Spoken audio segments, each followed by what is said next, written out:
बिस्मिल्लाहिर्रहमानिर्रहीम। अस्सलाम वालेकुम। मैथ्स क्लास 9 आज हम स्टार्ट करेंगे unit 3 algebraic expression and formulas. आज हम एक्सरसाइज 3.1 करेंगे। क्वेश्चन नंबर 1 है examine whether the following algebraic expressions are polynomials और नॉट। हमें इसके अंदर ये अलजेब्रिक एक्सप्रेशंस गिवन की हैं और हमें ये बताना है कि ये पॉलिनोमियल हैं या नहीं है। अब पॉलिनोमियल और नॉन पॉलिनोमियल इसको आपको समझना पड़ेगा। जब आप वो समझ लेंगे तो आप ये बहुत आसानी से कर सकते हैं। बहुत आसान सा ओरली करने वाला क्वेश्चन है ये।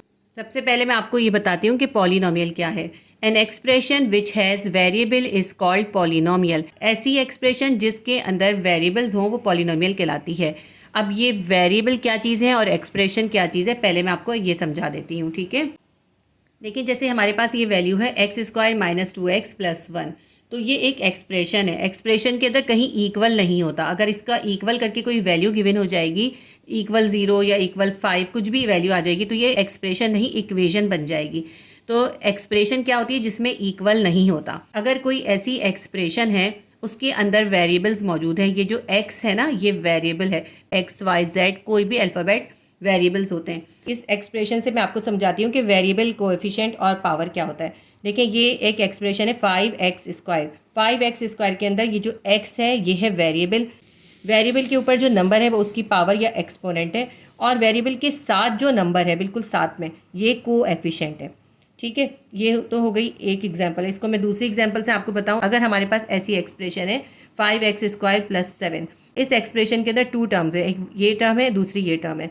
तो फर्स्ट टर्म के अंदर अगर हम देखते हैं तो 5x² है, x वेरिएबल है, वेरिएबल के ऊपर जो नंबर है वो उसकी पावर या एक्सपोनेंट हो गई, और वेरिएबल के साथ जो नंबर है ये है कोएफिशिएंट, ठीक है। ये तो हो गई फर्स्ट टर्म। सेकंड टर्म के अंदर देखिए सिर्फ 7 है, एक नंबर है, इसके साथ कोई वेरिएबल नहीं है।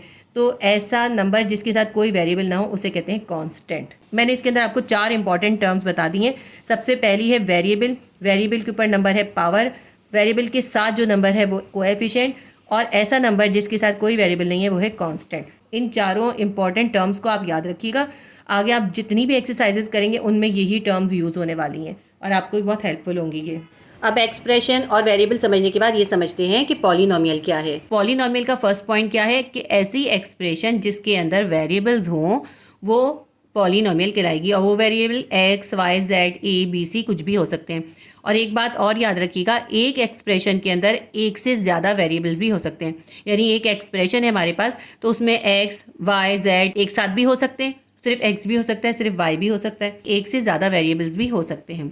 लेकिन ये जो वेरिएबल्स है ना, इन वेरिएबल्स की जो पावर है वो पॉजिटिव होनी चाहिए और इंटीजर्स में होनी चाहिए, होल नंबर के अंदर, यानी कि 0 1 2 3 करके होनी चाहिए, अपॉन में नहीं होनी चाहिए, और दूसरा माइनस में नहीं होनी चाहिए। ये इसका दूसरा इंपॉर्टेंट पॉइंट है। The power of variable should be in whole number 0 1 2 3 4 कुछ भी, एंड शुड बी पॉजिटिव, यानी वेरिएबल के ऊपर जो भी पावर हो वो पॉजिटिव होनी चाहिए, तो ऐसी एक्सप्रेशन पॉलिनोमियल कहलाएगी। थर्ड पॉइंट है usually polynomial is denoted by px। Polynomial को हम px से जाहिर करते हैं। इन पॉलिनोमियल के अंदर एक टर्म भी हो सकती है, 2 टर्म भी हो सकती हैं, और 3 टर्म्स भी हो सकती हैं। जैसे अगर ऐसी पॉलिनोमियल हो जिसके अंदर सिर्फ एक ही टर्म हो वो कहलाती है मोनोमियल।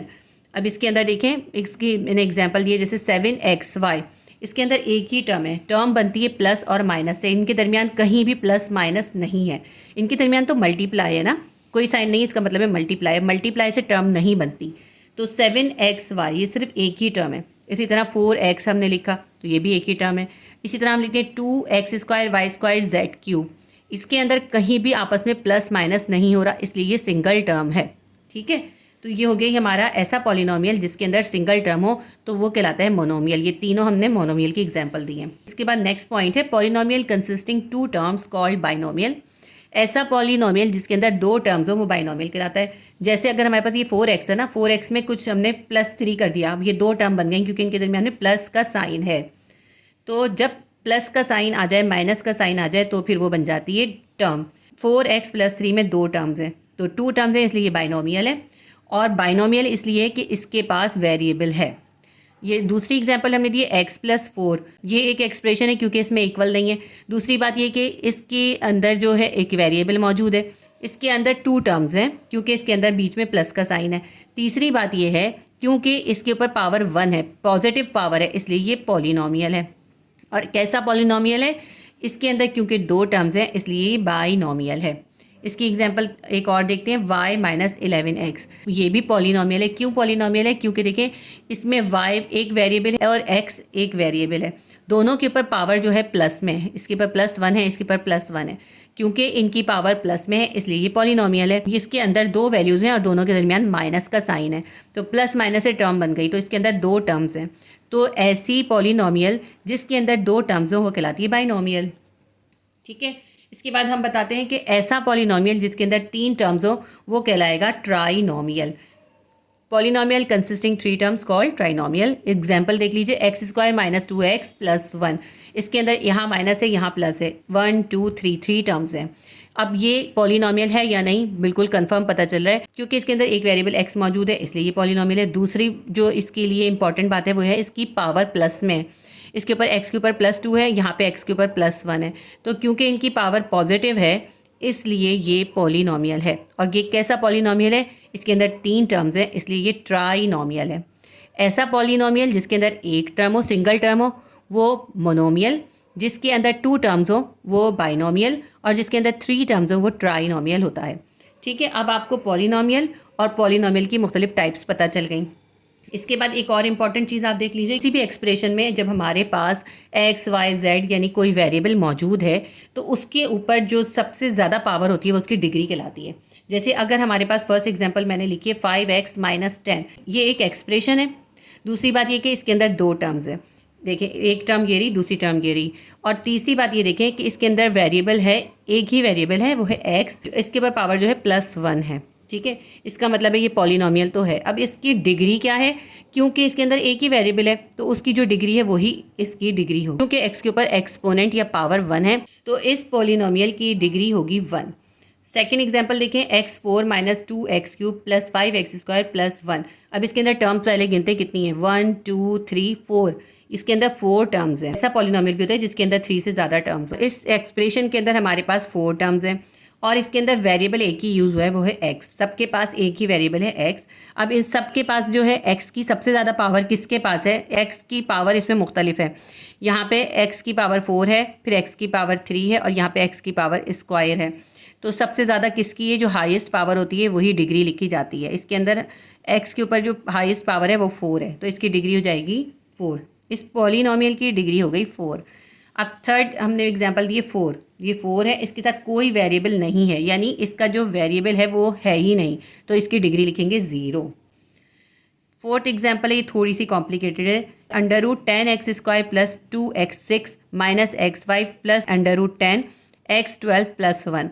इसके अंदर पहले टर्म गिनते कितनी है, 1 2 3 4 और ये हो गई 5। इसके अंदर 5 टर्म्स हैं। अब इसके अंदर हम पावर्स देखते हैं। देखिए यहाँ 10 के ऊपर, यहाँ 10x के ऊपर स्क्वायर है लेकिन इसके ऊपर अंडर रूट है। अंडर रूट का मतलब आपको पता है इसका स्क्वायर से अंडर रूट ख़त्म हो जाएगा इसलिए इसके ऊपर x के ऊपर कोई पावर नहीं होगी। यहाँ x के ऊपर 6 पावर है, यहाँ x के ऊपर 5 पावर है और यहाँ पे x के ऊपर 12 पावर है। ये जो x के ऊपर 12 पावर है ना ये अंडर रूट के अंदर नहीं है, अंडर रूट से बाहर है। इस पूरी एक्सप्रेशन के अंदर एक ही वेरिएबल है वो है x। अब x की सबसे हाईएस्ट पावर कौन सी है? यहाँ पे 2 है, 6 है, 5 है और 12 है। हाईएस्ट पावर कितनी है? 12 है। तो इस पॉलिनोमियल की डिग्री होगी 12, लिखेंगे डिग्री 12। तो ये मैंने आपको बेसिक इंपॉर्टेंट पॉइंट्स बता दिए पॉलिनोमियल्स के और नॉन पॉलिनोमियल्स के। ऐसी कोई भी एक्सप्रेशन जिसके अंदर पावर माइनस में हो जाए वो नॉन पॉलिनोमियल कहलाती है और जिसकी पावर पॉजिटिव हो वो होता है पॉलिनोमियल। अब हम इसकी एक्सरसाइज करेंगे।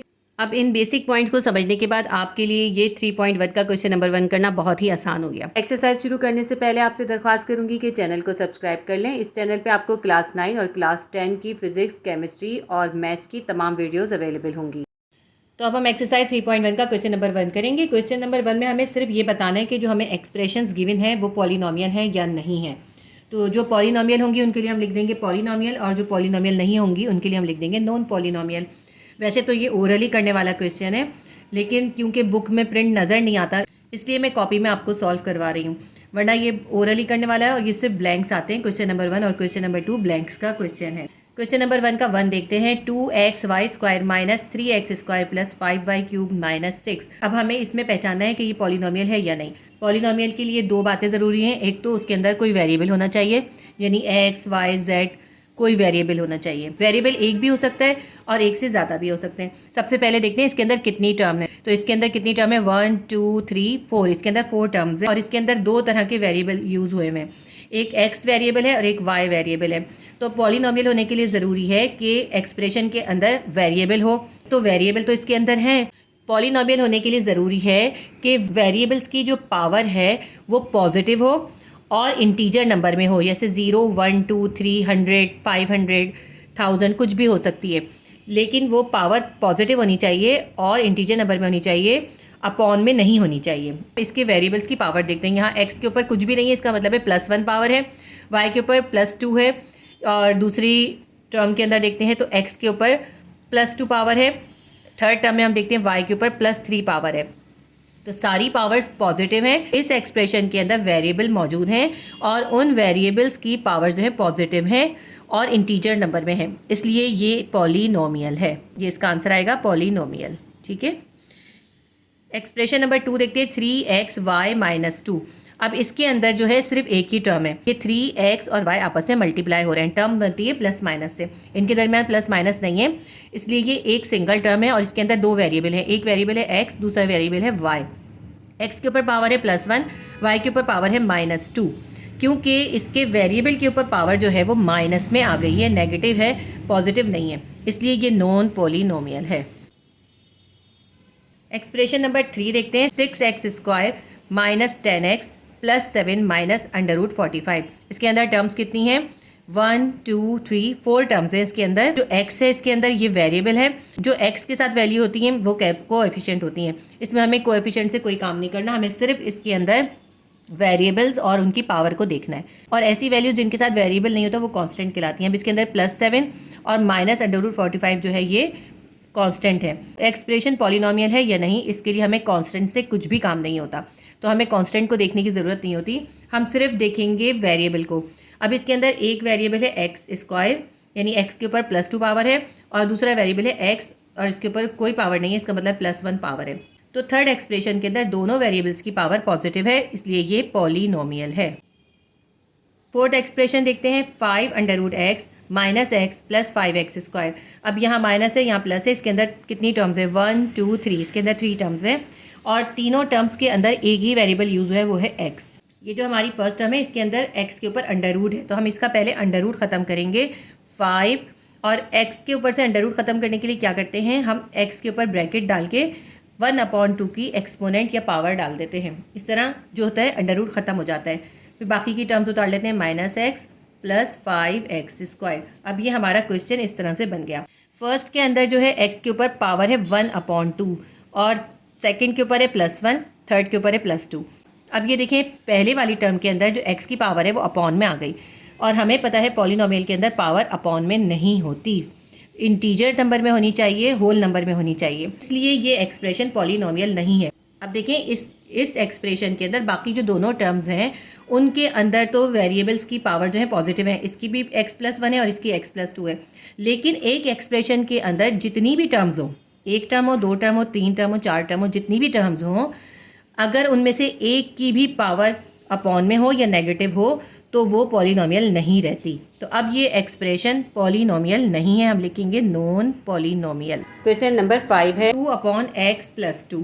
ये 2 से x+2 जो है डिवाइड हो रहा है। अगर हम इस डिवाइड को ख़त्म कर दें, मल्टीप्लाई कर दें, हम लिखें 2 × क्योंकि हमने डिवाइड का इन्वर्स कर दिया, मल्टीप्लाई कर दिया, तो x+2 ऊपर आ जाएगा, तो इसके ऊपर +1 पावर है। जब x+2 ऊपर चला गया तो इसकी पावर हो गई -1।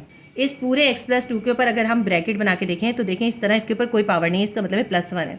तो जब हमने डिवाइड को मल्टीप्लाई में कन्वर्ट करा और इस x+2 को हम ऊपर लेके गए, हमने मल्टीप्लाई कर दिया, तो इसकी पावर +1 से -1 हो गई।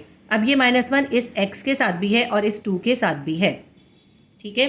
तो इस तरह क्या हुआ, x के ऊपर पावर हो गई -1।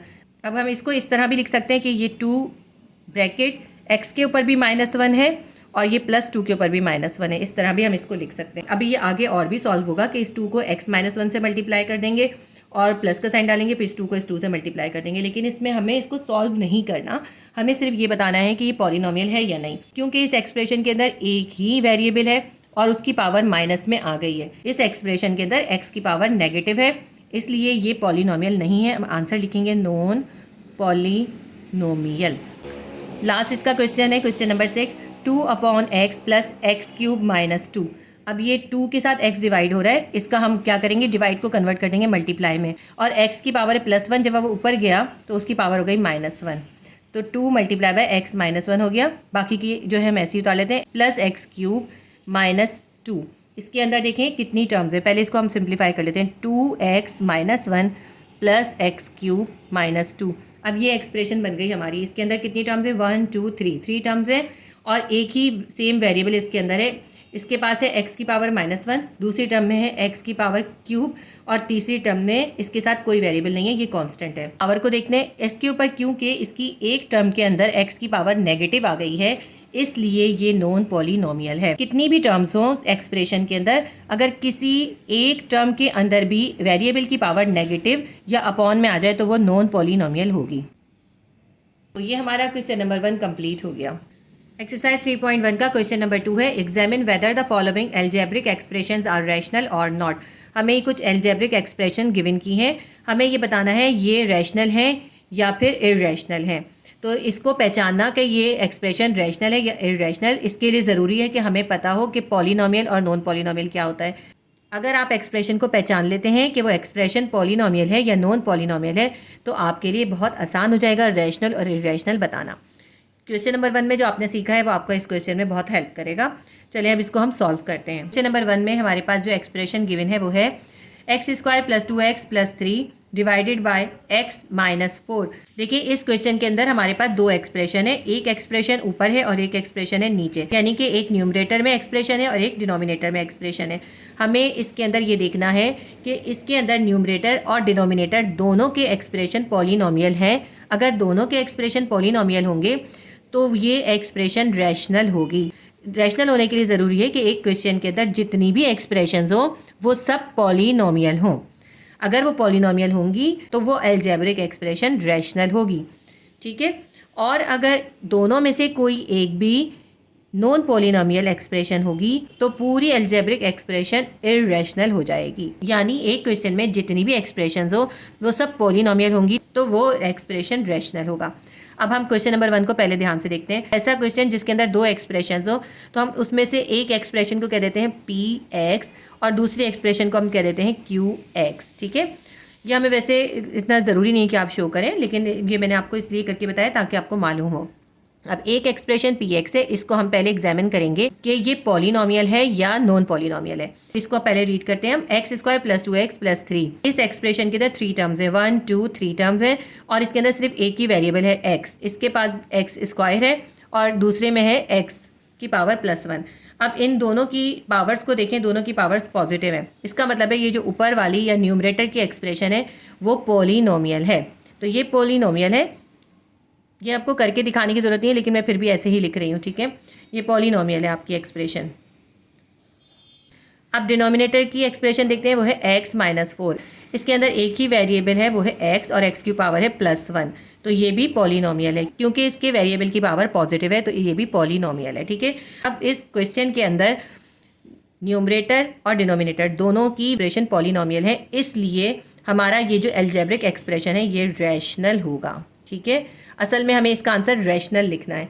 ये सब जो है मेथड मैंने आपको सिखाने के लिए करवाया है, आप पहले इसको पहचान लें और फिर आगे बस इसका आंसर लिख दें। ये अलजेब्रिक एक्सप्रेशन रैशनल इसलिए है क्योंकि इसके जो ऊपर या न्यूमरेटर में जो एक्सप्रेशन है वो भी पॉलिनोमियल है और जो डिनोमिनेटर में एक्सप्रेशन है वो भी पॉलिनोमियल है, इसलिए ये रैशनल है। क्वेश्चन नंबर 2 देखते हैं, x² + 5x - 2x। अब ये ऊपर वाली या न्यूमरेटर की एक्सप्रेशन को चेक करते हैं, के अंदर भी 3 टर्म्स है, 1 2 3, और एक टर्म के अंदर x की पावर +2 है, दूसरे टर्म के अंदर जो है अंडर रूट है x के ऊपर, तीसरी टर्म के अंदर x की पावर +1 है। क्योंकि अंडर रूट है, एक स्टेप मैं आपको करके दिखाती हूँ कि हमें क्या करना होगा।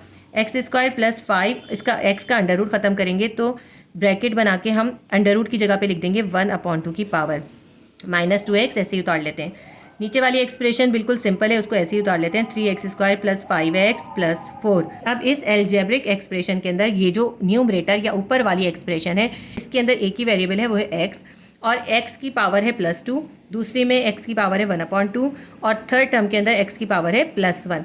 तो इसके अंदर क्योंकि एक टर्म के अंदर पावर अपॉन में आ गई तो इसलिए इसकी जो ऊपर वाली एक्सप्रेशन है वो नॉन पॉलिनोमियल है। ऊपर वाली एक्सप्रेशन कैसी है? Non polynomial. अब नीचे वाली एक्सप्रेशन को देखें। नीचे वाली एक्सप्रेशन की वैल्यू है 3x² + 5x + 4। तो डिनोमिनेटर की एक्सप्रेशन के अंदर 3 टर्म्स हैं और इसके पास एक ही वेरिएबल है x, और x की पावर है +2 और दूसरे में x की पावर है +1।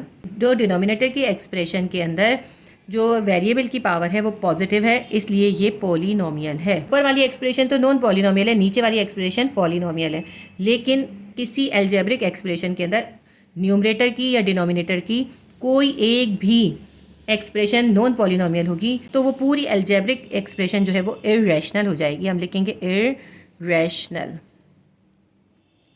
ठीक है, उम्मीद करती हूँ आपको समझ में आ रहा होगा। अगर मेरी वीडियो आपके लिए हेल्पफुल रहती है तो प्लीज़ वीडियो को लाइक कर दिया करें। मैं कोशिश ही करती हूँ मैं आपको सारी बेसिक सिखाऊं ताकि आपको क्वेश्चन समझने में आसानी हो। अच्छा, ये जो है ना, ये आपको सॉल्व करके दिखाने की ज़रूरत नहीं है, ये मैंने आपको समझाने के लिए करा है। सिर्फ आपने बस सिर्फ इसका आंसर लिखने हैं। ये मैं चाहती तो आपको बुक में ओरली भी करा सकती थी, बहुत आसान चीज़ है, लेकिन क्योंकि बुक के अंदर इसके प्रिंट नज़र नहीं आते इसलिए मैं आपको लिख के करवा रही हूँ ये सारे क्वेश्चन। अब देखें थर्ड क्वेश्चन को देखते हैं। 13x² - 9x + 4, ये ऊपर वाली यानी न्यूमरेटर की एक्सप्रेशन है और डिनोमिनेटर के अंदर हमारे पास है x² + 5x + √7। अब देखें ऊपर वाली एक्सप्रेशन जो है यानी न्यूमरेटर की जो एक्सप्रेशन है उसके अंदर हमारे पास 3 टर्म्स हैं और जो है इसके अंदर एक ही वेरिएबल है x। फर्स्ट टर्म के अंदर x के ऊपर पावर है +2, सेकेंड टर्म के अंदर x के ऊपर पावर है +1 और ये तो कांस्टेंट है। वेरिएबल यानी x की सारी पावर पॉजिटिव है और इंटीजर्स में है, होल नंबर में है, तो इसलिए जो ऊपर वाली एक्सप्रेशन है वो पॉलिनोमियल है। ठीक है, और नीचे वाली एक्सप्रेशन को चेक करते हैं। नीचे यानी डिनोमिनेटर में जो एक्सप्रेशन है वो है x² + 5x + √7। अब इसके अंदर 3 टर्म्स है 1 2 3। फर्स्ट टर्म के अंदर x की पावर है +2, सेकंड टर्म के अंदर x की पावर है +1। तो इसके अंदर भी हमारे पास x की या वेरिएबल की पावर जो है पॉजिटिव है और इंटीजर्स में है, होल नंबर में है, इसलिए नीचे वाली एक्सप्रेशन यानी डिनोमिनेटर की एक्सप्रेशन भी पॉलिनोमियल है। अब क्योंकि इस एल्जेब्रिक एक्सप्रेशन की दोनों एक्सप्रेशन जो है वो पॉलिनोमियल हैं, इसलिए हमारी ये एल्जेब्रिक एक्सप्रेशन रैशनल है। क्वेश्चन नंबर 4 देखते हैं। √x - √y divided by √x - √y। अब बहुत सिंपल सा है, इसको करके दिखाने की ज़रूरत नहीं है, फिर भी मैं आपको सिर्फ आसानी के लिए सॉल्व करके एक बार बता रही हूँ। देखिए √x का मतलब है कि x के ऊपर अगर हम अंडर रूट ख़त्म करते हैं तो पावर बन जाएगी 1/2। इसी तरह y का अंडर रूट ख़त्म करते हैं तो ये बन जाएगी y के ऊपर 1/2। तो ये तो होगा हमारा न्यूमरेटर की एक्सप्रेशन। डिनोमिनेटर की एक्सप्रेशन में भी x के ऊपर अंडर रूट है, ये भी बन जाएगी x के ऊपर 1/2 की पावर, माइनस y के ऊपर भी अंडर रूट है, अंडर रूट ख़त्म करेंगे पावर आ जाएगी 1/2। अब बिल्कुल सामने से है कि ऊपर वाली एक्सप्रेशन यानी न्यूमरेटर की एक्सप्रेशन और डिनोमिनेटर की एक्सप्रेशन दोनों के ऊपर जो वेरिएबल्स हैं x और y, उनके ऊपर पावर जो है वो इंटीजर्स में नहीं है बल्कि अपॉन में है, इसलिए इसकी न्यूमरेटर की एक्सप्रेशन भी नॉन पॉलिनोमियल है और इसकी डिनोमिनेटर की भी नॉन पॉलिनोमियल है। दोनों ही नॉन पॉलिनोमियल है। ये एल्जेब्रिक एक्सप्रेशन जो है ये इर्रेशनल है। ठीक है, मैं आपको फिर से बता देती हूँ कि ये आपको इसके अंदर सॉल्व करके दिखाने की ज़रूरत नहीं है, ये सिर्फ समझाने के लिए लिख रही हूँ। आप इस तरह इसको सॉल्व करके सिर्फ इसका आंसर लिख दीजिए इर्रेशनल। और ये वाले क्वेश्चन जो है क्वेश्चन नंबर 1 और क्वेश्चन नंबर 2 सिर्फ ब्लैंक में आते हैं। ये क्वेश्चन बेसिक क्वेश्चन है। अब इसके बाद 5th क्वेश्चन देखते हैं। 7 डिवाइडेड बाय x + 7। अब ऊपर वाली एक्सप्रेशन में 7 है, ये थोड़ा सा आपको ना कॉम्प्लिकेटेड लगेगा। 7 के साथ कोई वेरिएबल नहीं है, कोई वेरिएबल नहीं है ना, तो हम इसको ऐसे लिख सकते हैं। मैं आपको बताती हूँ कि x के ऊपर पावर क्या है 0। हम ये सपोज कर सकते हैं कि इसके साथ x वेरिएबल है, उसके ऊपर पावर 0 है। अगर किसी वेरिएबल के ऊपर पावर 0 होती है तो वो 1 के बराबर होती है।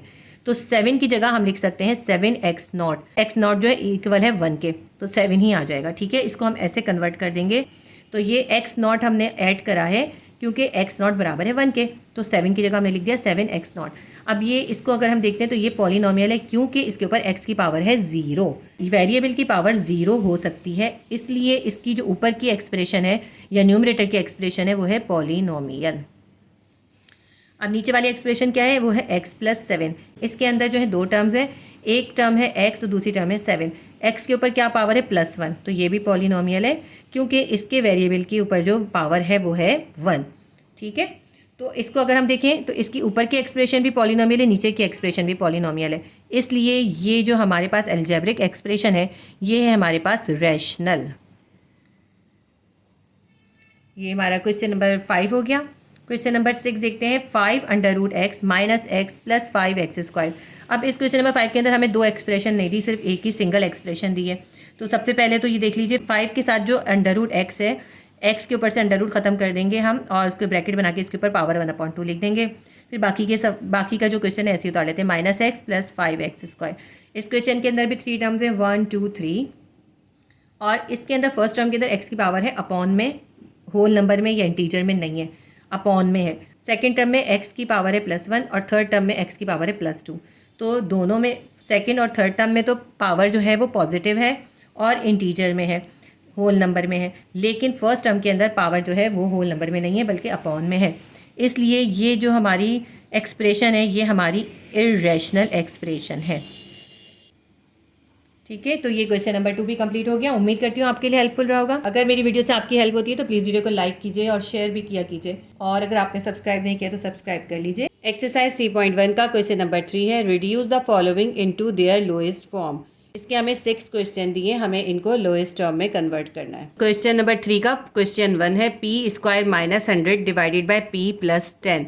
अब इसको हमें सॉल्व करना है। देखिए ऊपर भी एक हमारे पास पॉलिनोमियल है और नीचे भी एक पॉलिनोमियल है। सिंप्लीफाई करना हमें ऊपर वाली वैल्यू को भी सिंप्लीफाई करना है, नीचे वाली वैल्यू को भी सिंप्लीफाई करना है। अब देखें ऊपर जो हमें गिवन है न्यूमरेटर में p² माइनस 100 है, तो इसके ऊपर हम फॉर्मूला 5 अप्लाई कर सकते हैं। हम क्या करेंगे, p पे स्क्वायर कर देंगे, माइनस है बीच में, 100 का स्क्वायर रूट क्या होता है 10 होता है, तो 10 पे भी स्क्वायर कर देंगे।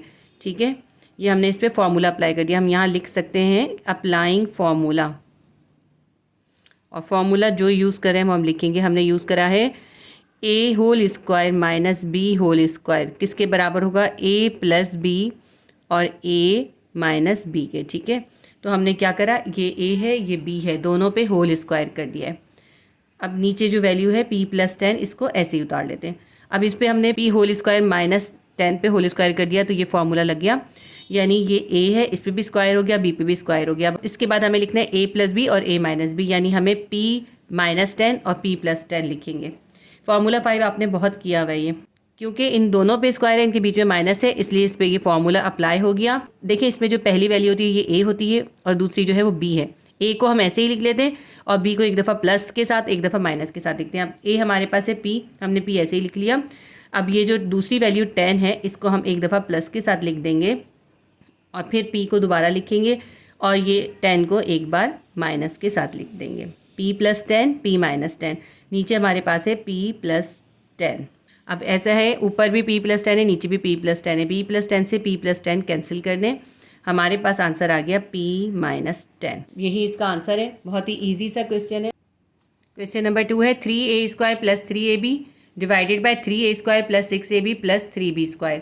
ऊपर भी हमें सिंप्लीफाई करना है, नीचे भी सिंप्लीफाई करना है। ऊपर वाली वैल्यू में देखिए कुछ कॉमन निकल रहा है, इसके पास 3a² है और इसके पास 3ab है, तो दोनों के पास 3 और एक a है, तो हम ऐसा करते हैं 3 और एक a को कॉमन निकाल लेते हैं। ठीक है, इसके पास से भी 3a चला गया, 3a² था, 3a कॉमन में चला गया, इसके पास सिर्फ एक a बच गया, एक a लिख देते हैं। ये जो साइन है प्लस का ये उतारते हैं, और ये हमारे पास सेकेंड वैल्यू थी 3ab, इसमें से 3a तो कॉमन में चला गया, इसके पास क्या बचा, इसके पास रिमाइंडर है सिर्फ b, तो ये हमने कॉमन निकाल के रिमाइंडर लिख दिए एक साथ। अब नीचे जो वैल्यू है इसके ऊपर हम स्क्वायर का फॉर्मूला तो नहीं लगा सकते, इसको हम ऐसे करते हैं, इसको हम मिडिल टर्म ब्रेक डाउन कर देते हैं। मिडिल टर्म ब्रेक डाउन का तरीका आपने सीखा हुआ है, 4th चैप्टर के अंदर हमने 4.1 एक्सरसाइज के अंदर सीखा है। यहाँ पे भी 3 है और यहाँ पे भी 3 है, 3 को 3 से मल्टीप्लाई करें, 3 3 ज़ा 9 हो गया। इसके बाद 9 के प्राइम फैक्टर्स निकालने हैं, 3 3 ज़ा 9, तो 3 और 3 निकल रहा है। इसका मतलब है अगर हम 3 में 3 को प्लस करें तो 6 आ जाएगा। देखिए इसके अंदर ये जो मिडिल वैल्यू है ना 6ab, हमें इसको ब्रेकअप करना है, इसको कहते हैं मिडिल टर्म ब्रेक डाउन। जो इसकी मिडिल में जो वैल्यू है उसको हमें ब्रेक डाउन करना है। मिडिल टर्म वैल्यू का ब्रेक डाउन करने के लिए हम ये जो दोनों साइड में वैल्यूज़ होते हैं इनको यूज़ करते हैं। तो हमने इस 3 को भी यूज़ करा, इसको भी यूज़ करा, इस तरह हमने इसके प्राइम फैक्टर्स निकाले, तो हमारे पास निकला है 3 और 3। तो ये 3a² पहले ऐसे ही उतार लें, और ये जो मिडिल वैल्यू है 6ab, इसकी जगह हम क्या लिखेंगे, हम लिखेंगे 3ab plus 3ab will be equals to 6ab आ जाएगा। ठीक है, तो हम यहाँ पे क्या लिख लेते हैं, ये रफ वर्क करना ज़रूरी नहीं है, plus 3ab plus 3ab plus 3b²। देखिए 6ab का हमने ब्रेकअप कर दिया, हमने लिखा 3ab प्लस 3ab। ऊपर जो है 3a ए प्लस बी ऐसे ही उतार लेते हैं और नीचे की वैल्यू के अंदर अब हम ये देखिए हमारे पास 4 वैल्यूज़ बन गई हैं। अब ये 4 वैल्यूज़ हैं, इनको 2 अलग अलग वैल्यूज समझ लें। इन दोनों को हम एक साथ सॉल्व करेंगे, इनको एक साथ सॉल्व करेंगे। ठीक है, 3a² प्लस 3ab, इसमें इसके पास क्या कॉमन है? इसके पास भी 3a है और इसके पास भी 3a है, तो हम 3a, क्योंकि इन दोनों के पास है, 3a कॉमन में निकाल लेते हैं। अब हमने इन दोनों वैल्यूज़ में से कॉमन निकाल लिया और रिमाइंडर लिख लेते हैं। 3a² में से 3a कॉमन में चला गया, सिर्फ एक a बच गया, यहाँ a लिख लेते हैं। ये जो इनके बीच में साइन है प्लस, ये उतार लीजिए। 3ab में से 3a इधर कॉमन में चला गया, यहाँ सिर्फ बच गया b। ठीक है, ये हमने अभी इन दोनों वैल्यूज़ का कॉमन और रिमाइंडर किया है। अब ये जो दोनों वैल्यूज़ है ना, अब हम इसका कॉमन और रिमाइंडर करेंगे। ये देखें, एक वैल्यू है 3ab, दूसरी है 3b²। इसके पास भी 3 है, इसके पास a है, लेकिन इसके पास a नहीं है। b इसके पास है, इसके पास b² है, तो 3b कॉमन में निकलेगा। जो यहाँ पे साइन होता है वो हम साइन यहाँ पे लिखते हैं। ये हमने प्लस का साइन उतारा और इसमें हमने कॉमन निकाल लिया 3b। अब इन दोनों वैल्यूज़ में से कॉमन निकला है 3b, रिमाइंडर अब इसके बाद हम लिख लेते हैं। तो 3b कॉमन चला गया, 3ab में से 3b कॉमन में चला गया, तो क्या बच गया? सिर्फ एक a बच गया। ये वाला जो साइन है प्लस का, इस साइन को इस साइन से मल्टीप्लाई करते हैं, प्लस प्लस प्लस। 3b² में से 3b कॉमन में चला गया, सिर्फ एक b बच गया। ये हमारा क्वेश्चन सही हुआ। ये हमें इस स्टेप पे पता चल जाता है, जब हम इन वैल्यूज़ को इस तरह सेपरेट करके 2 पार्ट में इनका कॉमन और रिमाइंडर लिखें और इनके ब्रैकेट सेम आ जाए, इसका मतलब होता है हमारा क्वेश्चन सही हो रहा है। ऊपर जो है 3a प्लस b अभी ऐसे ही उतार लेते हैं और नीचे का अभी हम सॉल्व करते हैं। अब देखिए, अब ये हमारी 4 से 2 वैल्यूज़ बन गई, एक ये वैल्यू है, एक ये वैल्यू है। अब इन दोनों वैल्यू में देखिए क्या कॉमन है। इन दोनों वैल्यू में एक ये पूरा bracket a plus b common है, वो हमने कॉमन में निकाल दिया। ये a प्लस b तो कॉमन में चला गया, इसके पास बच गया 3a। ये प्लस उतारते हैं और यहाँ से भी a प्लस b कॉमन में चला गया, इसके पास बच गया 3b। ये हमने दोनों ब्रैकेट का कॉमन निकाला और ये 3a प्लस 3b रिमाइंडर्स को एक साथ लिख दिया। अब देखिए, ये a प्लस b इस a प्लस b से कैंसिल हो जाएगा। ऊपर 3a हम ऐसे ही रखते हैं और नीचे ये देखिए 3a प्लस 3b है, तो इन दोनों के पास 3 कॉमन है, हमने 3 बाहर निकाल दिया और a प्लस b यहाँ पे बच गया। दोनों के पास से 3 कॉमन में चला गया, यहाँ पे a बच गया, ये प्लस उतारा और ये b लिख दिया। अब ये 3 से 3 कैंसिल हो गया। इसके बाद देखिए क्या बचा है, ऊपर a बच गया और नीचे बचा है a प्लस b। ये हमारा आंसर है। हमारा क्वेश्चन नंबर 2 भी सॉल्व हो गया। क्वेश्चन नंबर 3 का क्वेश्चन 3 है a minus b multiply by a² plus ab, और नीचे है a प्लस b और मल्टीप्लाई हो रहा है ये 2a² माइनस 2b² से। ऊपर देखें, इसमें अगर कुछ कॉमन निकल रहा हो तो कॉमन निकाल लेते हैं हम। ऊपर है a माइनस बी को ऐसे ही उतार लेते हैं अभी हम, और ये मल्टीप्लाई डालना ज़रूरी नहीं है। ब्रैकेट होने का मतलब है, जैसे नीचे हमने देखे मल्टीप्लाई नहीं डाला हुआ ना, ब्रैकेट होने का मतलब है मल्टीप्लाई ही हो रहा है आपस में। अब इसको देखें a² प्लस ab, इसके अंदर से a को कॉमन निकाल सकते हैं, हम निकाल लेते हैं a को कॉमन, क्योंकि ये a जो है इन दोनों के पास है। अब a² में से एक a कॉमन में चला गया, इसके पास बच गया सिर्फ एक a, ये वाला प्लस उतारेंगे। और ये था ab में से a कॉमन में चला गया, बच गया सिर्फ b। डिवाइड का साइन बनाएंगे, a प्लस b ऐसे ही उतार लेते हैं अभी। और ये जो हमारे पास दूसरी वैल्यू है, इसके अंदर से भी कॉमन निकल रहा है, 2a² माइनस 2b² है, तो 2 दोनों के पास कॉमन है, तो हम इसका 2 जो है कॉमन निकाल लेते हैं। अब यहाँ पे देखिए क्या बच जाएगा, a² बच जाएगा 2a² में से, क्योंकि 2 कॉमन में चला गया, a² बचा हुआ है, हमने a² लिखा। ये वाला माइनस उतारेंगे, 2b² में से 2 कॉमन में गया है, तो b² यहाँ पे बच गया है। इसके बाद आगे इसको सॉल्व करते हैं। a माइनस बी ऐसे ही उतारते हैं अभी, a और a प्लस बी। अभी मैंने ऊपर की वैल्यू ऐसे ही उतार ली, क्योंकि अभी नीचे और सिंप्लीफाई होना है। a प्लस बी को भी ऐसे ही उतार लीजिए, चाहें तो इस स्टेप पे भी इसको कट कर सकते हैं, अभी फ़िलहाल इसको ऐसे ही उतार लिए। अब देखें, ये a² माइनस b², दोनों पे स्क्वायर है, बीच में माइनस है, तो इस पर फॉर्मूला 5 अप्लाई कर देंगे, a² माइनस b² कर देंगे। अगर a पे भी स्क्वायर हो और b पे भी स्क्वायर हो, उनके बीच में माइनस हो, तो हम फॉर्मूला 5 अप्लाई करते हैं और क्या कर देते हैं, a plus b a minus b लिखते हैं। तो ये जो a प्लस बी का पूरा ब्रैकेट है, ये a प्लस बी के इस पूरे ब्रैकेट से कैंसिल कर दीजिए। ऊपर a माइनस बी और ये जो a है ना, ये a और a माइनस बी है, ऊपर रिमाइंडर है। नीचे देखें 2 ऐसे ही उतार लेते हैं और ये a² माइनस b² पे फॉर्मूला अप्लाई हो गया। ये बन जाएगा हमारा a plus b a minus b. a को हम ऐसे ही लिखते हैं, b को हम एक बार प्लस के साथ और एक बार माइनस के साथ लिखते हैं। ठीक है, इस तरह से होता है। ये पूरा a माइनस बी का ब्रैकेट a माइनस बी के ब्रैकेट से कैंसिल हो जाएगा। क्या बचेगा हमारे पास, ऊपर रह गया सिर्फ a, नीचे यहाँ पे 2 है और ब्रैकेट a प्लस बी का पूरा ब्रैकेट है, तो ये हमारा क्वेश्चन नंबर 3 भी सॉल्व हो गया। क्वेश्चन नंबर 4 है x plus y whole square minus z square divided by x plus y plus z. अब देखिए इसके अंदर भी हम ऊपर फार्मूला 5 अप्लाई कर सकते हैं। देखिए क्योंकि यहाँ पे भी स्क्वायर है, ये a है और ये b है, इस पर भी स्क्वायर है, इस पर भी स्क्वायर है, इनके बीच में माइनस है, इस पर फार्मूला 5 अप्लाई हो जाएगा।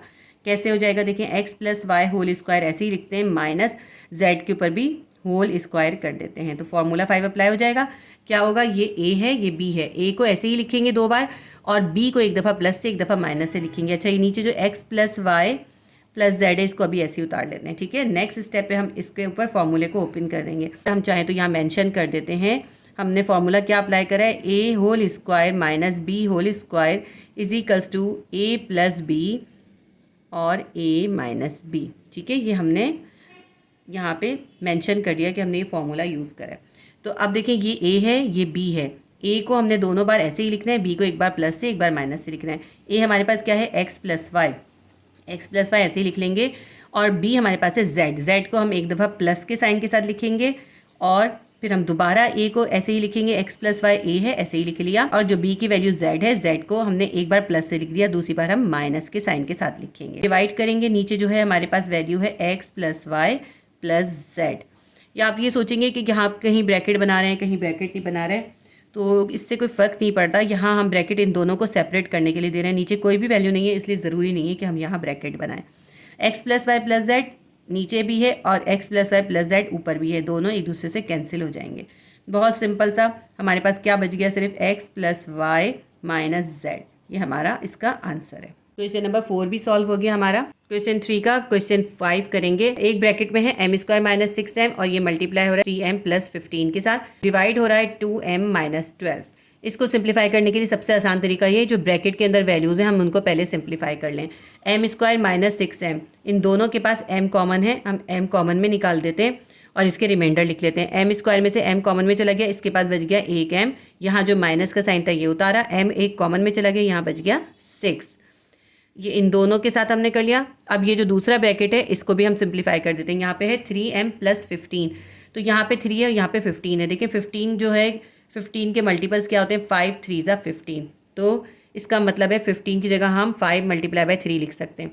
अगर हम 15 की जगह पे 5 मल्टीप्लाई बाय 3 लिख दें तो इसका मतलब है कि दोनों के पास 3 कॉमन है, क्योंकि देखिए m के पास भी 3 है और 15 के पास भी 3 है, तो इसलिए 3 कॉमन है। हम यहाँ पे 3 कॉमन निकाल लेते हैं। 3m में से 3 कॉमन चला गया, सिर्फ एक m बच गया, प्लस का साइन उतारेंगे और 15 में से क्योंकि 5 मल्टीप्लाई बाय 3 था, 3 कॉमन में चला गया तो हमारे पास यहाँ पे 5 बच गया।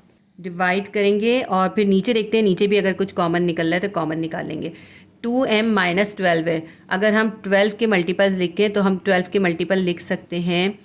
हम अगर कर दें 2 मल्टीप्लाई बाय 6, देखिए 2 multiply by 6 is equals to 12 होता है ना, 12 की जगह समझ लें 2 मल्टीप्लाई बाय 6 है। ठीक है, यहाँ पे मैं चाहे तो आपसे लिख देती हूँ 2 मल्टीप्लाई बाय 6, वैसे लिखने की ज़रूरत नहीं है यहाँ पे। तो अब इन दोनों के पास 2 कॉमन है तो हम 2 कॉमन निकाल लेते हैं। यहाँ पे बच गया 2m में से 2 कॉमन में चला गया, m रिमाइंडर आ गया, माइनस का साइन उतारेंगे। अब यहाँ 2 मल्टीप्लाई बाय 6 था, 2 कॉमन में चला गया, यहाँ बच गया 6। बिल्कुल जिस तरह हमने 15 में किया इसी तरह 12 में भी किया है। यहाँ पे लिखने की इसको ज़रूरत नहीं है, यहाँ पे आप सॉल्व करके देख लीजिए और यहाँ लिखिएगा नहीं। ठीक है, ये मैंने बस आप लोगों को समझाने के लिए लिखा है। अब इसमें से कुछ सिंप्लीफाई हो रहा है तो कर देते हैं। देखिए m माइनस 6 पूरा ब्रैकेट ऊपर भी है और नीचे भी है, दोनों कैंसिल हो जाएंगे।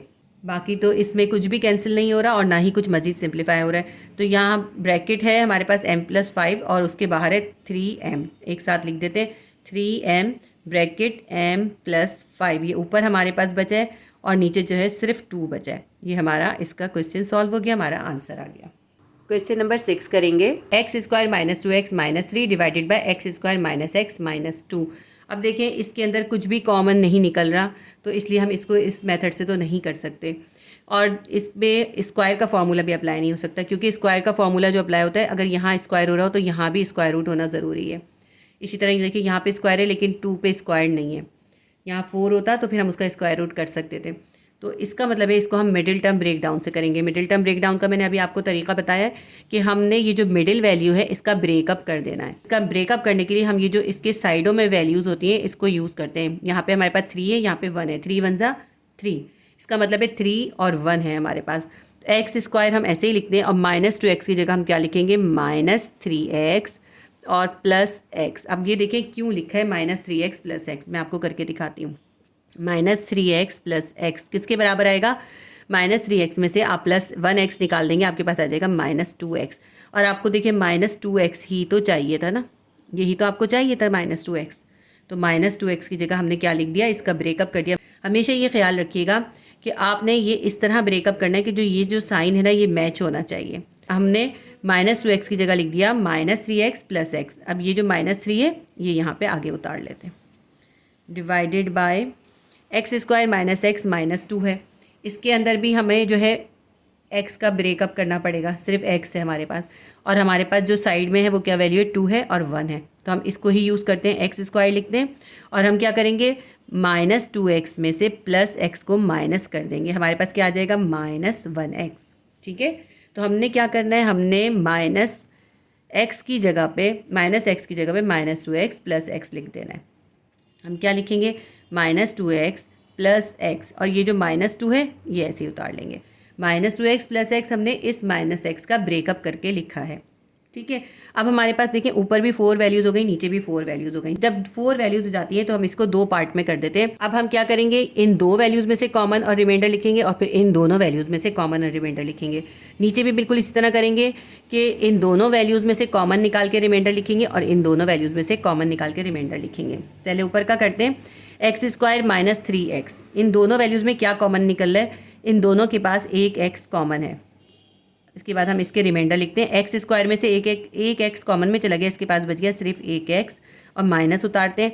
3x में से x कॉमन में चला गया, इसके पास बच गया सिर्फ 3। ठीक है, ये हमने इन दोनों में से कॉमन और रिमाइंडर लिख ली। अब हमारे पास ये दोनों वैल्यूज़ हैं, इसमें से हम कॉमन क्या निकालेंगे, +x - 3, इसमें तो कुछ भी कॉमन नहीं है तो क्या लिख देंगे, +1 कॉमन निकाल लेंगे बस। अब यहाँ पे क्या बच गया, 1 कॉमन में चला गया तो x ही बच गया, प्लस माइनस माइनस 3 में से 1 कॉमन में चला गया, 3 ही बच गया। डिवाइड का साइन बनाते हैं और नीचे भी इस तरह चेक करते हैं कि क्या कॉमन निकल रहा है। x² - 2x में से कॉमन निकालेंगे और रिमाइंडर लिखेंगे। अब नीचे भी हम चारों वैल्यूज़ को 2 में डिवाइड करके करेंगे। पहले हम इन दोनों के अंदर से कॉमन और रिमाइंडर लिखेंगे, फिर इन दोनों में से कॉमन और रिमाइंडर लिखेंगे। x² - 2x में से एक x कॉमन निकलेगा और x² में से एक x कॉमन में चला गया, एक x बच गया, माइनस उतारा, 2x में से एक x चला गया तो सिर्फ 2 बच गया हमारे पास, रिमाइंडर में हमारे पास सिर्फ 2 बच गया। प्लस x - 2 में से कुछ भी कॉमन नहीं है, इसका मतलब है 1 कॉमन निकलेगा। ठीक है, +1 हम कॉमन में निकाल देंगे, रिमाइंडर में हमारे पास क्या आ जाएगा, x - 2, ये पूरी की पूरी वैल्यू रिमाइंडर में आ जाएगी। ठीक है, अब ये यहाँ तक सॉल्व हो गया। ऊपर का पहले हम सॉल्व करते हैं। अब ये देखिए, ये हमारे 4 से 2 वैल्यूज़ बन गई, ये 4 टर्म्स थी, कि ये 1 2 3 4 टर्म्स थी, 4 से बन गई 2 टर्म्स। कैसे बन गई, देखिए ये पूरी एक टर्म है, फिर बीच में प्लस का साइन है और फिर ये दूसरी टर्म है, ये बन गई है अब 2 टर्म्स। अब इन दोनों टर्म्स के अंदर हम देखेंगे कि क्या कॉमन है।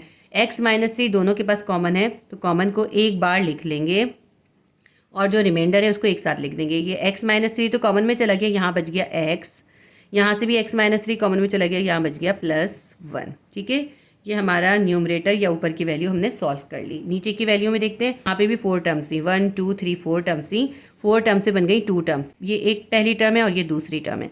दोनों टर्म में x - 2 का पूरा ब्रैकेट कॉमन है, x - 2 का पूरा ब्रैकेट कॉमन निकाल लेंगे और फिर हम रिमाइंडर लिख देंगे। x - 2 कॉमन में चला गया, इसके पास बच गया x, ये वाला प्लस और फिर 1, यहाँ से भी देखें x - 2 कॉमन में गया, +1 बच गया।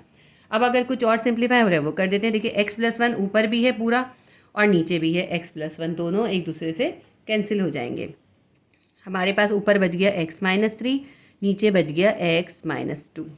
बस ये हमारा क्वेश्चन सॉल्व हो गया। हमारे क्वेश्चन नंबर 3 के 6 क्वेश्चन हमने कंप्लीट कर लिए। तो इस एक्सरसाइज का हमारा क्वेश्चन 1, क्वेश्चन 2, क्वेश्चन 3 भी कंप्लीट हो गया। इसके बाकी की क्वेश्चन मैं आपको इस वीडियो के पार्ट 2 के अंदर करवा दूंगी, क्योंकि अगर मैं एक साथ सारे क्वेश्चन कराऊंगी तो वीडियो बहुत लंबी हो जाएगी। उम्मीद करती हूँ वीडियो आपके लिए हेल्पफुल रही होगी। प्लीज़ वीडियो को लाइक कीजिएगा, शेयर कीजिएगा और सब्सक्राइब कर लीजिए अगर आपने सब्सक्राइब नहीं किया है तो। अल्लाह हाफिज़।